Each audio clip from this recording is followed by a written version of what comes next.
Kuya Ganda, dadalhin kita dito. Ayan o, andito ako sa Katara. Ang init. Ayan.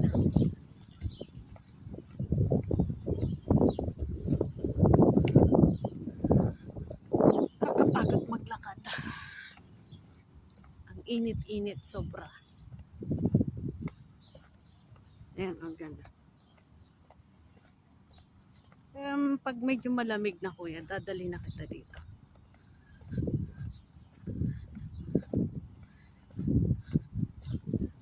Sasakyan ko.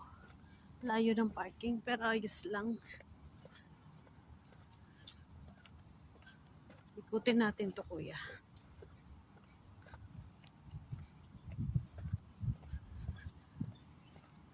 Ayan, maglaro ka dyan. Gusto mo?